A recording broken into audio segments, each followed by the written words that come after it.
Horror movies are designed to create fear, tension, and unforgettable experiences. At their best, they become legendary. They haunt audiences for years, inspire endless discussions, and redefine what horror can achieve. But at their worst, horror movies become something completely different. Instead of terrifying people, they confuse them, frustrate them, or accidentally make them laugh.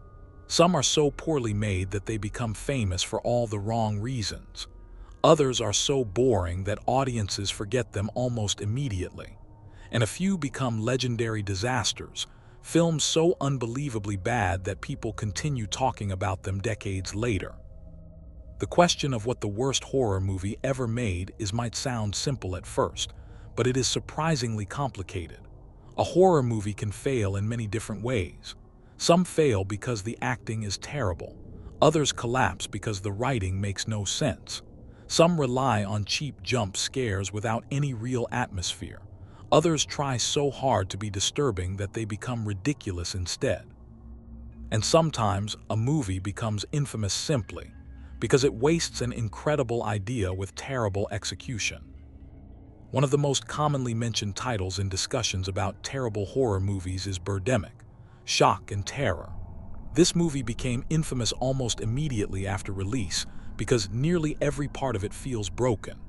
The acting is awkward, the dialogue sounds unnatural, and the special effects are shockingly bad. The killer birds themselves look less like terrifying creatures and more like low-quality computer animations awkwardly dragged across the screen. Scenes that are clearly supposed to feel intense instead become unintentionally hilarious. Yet strangely, this very incompetence gave the film a bizarre cult following. People began watching it not to be scared, but to experience how unbelievably chaotic the movie actually was.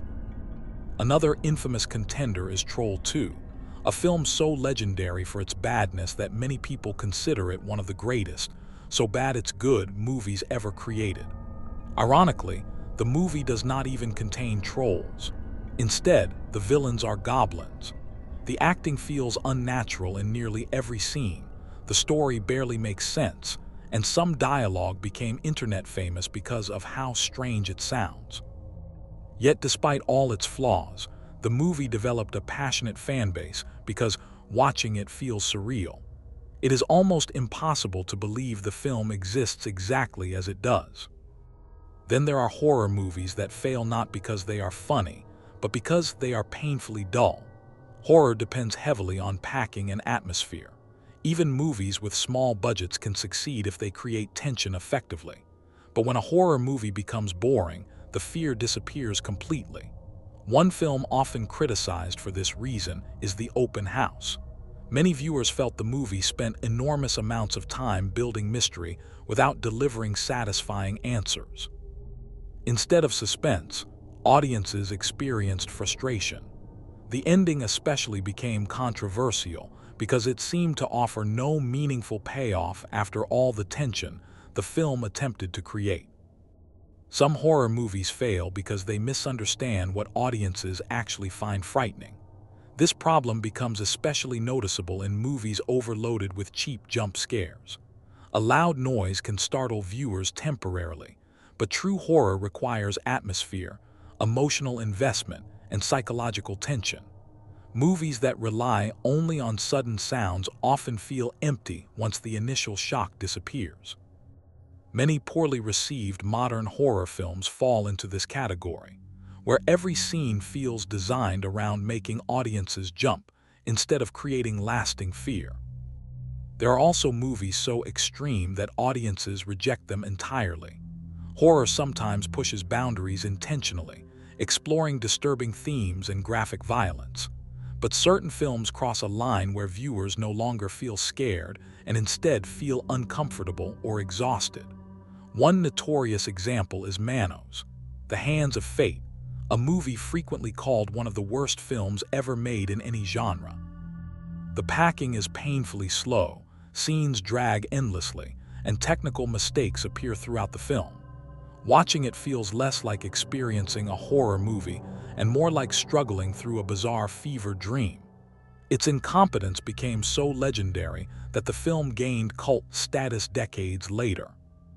Another fascinating example is Jack and Jill. Technically, it is not a horror movie at all, but many internet jokes describe it as one of the scariest viewing experiences ever created because of how painfully awkward audiences found it. This demonstrates something interesting about terrible films. Sometimes movies become entertaining specifically because of how badly they fail. Not every bad horror movie becomes entertaining, though. Some are simply unpleasant experiences. Certain low-budget horror films flood streaming services every year, filled with generic stories, weak acting, and forgettable monsters. These movies often disappear almost immediately because they leave no impact whatsoever. Ironically, truly awful movies are often more memorable than mediocre ones. A disastrous film can become legendary, while an average, boring horror movie fades into obscurity forever. There is also a major difference between a movie that is badly made and a movie that audiences personally dislike. Some horror films receive terrible reviews at release, but later become respected classics. The Thing initially struggled with critics, yet today it is considered one of the greatest horror movies ever made. Audience tastes change over time. Movies once considered too strange or disturbing sometimes gain appreciation years later. This is why discussions about the worst horror movie ever made become so subjective. One viewer may hate slow psychological horror while another finds it terrifying. Some people enjoy campy, ridiculous movies because they are fun to watch with friends. Others prefer serious atmospheric horror and cannot stand cheesy special effects. Fear itself is personal, which means failure in horror can also feel personal. Still, certain movies repeatedly appear in conversations about horror disasters because they fail on nearly every level simultaneously. Terrible acting, confusing plots, weak effects, awkward dialogue, broken packing, and unintentional comedy combine into unforgettable cinematic catastrophes. Yet even these failures can become strangely fascinating. Audiences gather specifically to laugh at them, quote absurd dialogue, and celebrate how bizarre the experience feels. In a strange way, horror movies and bad horror movies share something important in common. Both create memorable emotional reactions. Great horror films terrify audiences. Terrible horror films leave viewers shocked that something so strange was ever released at all. Either way, people remember the experience.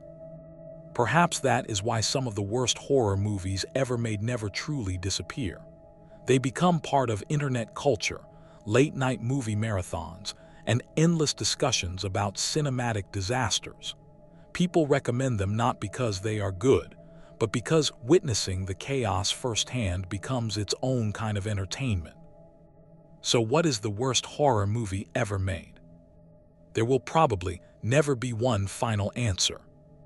Some people point toward Birdemic, shock and terror because of its unbelievable special effects and awkward performances. Others choose Troll 2 because of its surreal dialogue and bizarre storytelling. Some consider Manos, The Hands of Fate, the ultimate example of cinematic failure itself. But maybe the true worst horror movie is not simply the one that fails technically. Maybe it is the one that fails to make audiences feel anything at all. Because horror, more than almost any other genre, depends entirely on emotion. Fear, tension, dread, shock, discomfort, paranoia, panic. Without those emotions, horror collapses completely. And when a horror movie cannot scare, entertain, disturb, or even amuse its audience, it becomes something far more terrifying for filmmakers than any monster could ever be. Forgettable.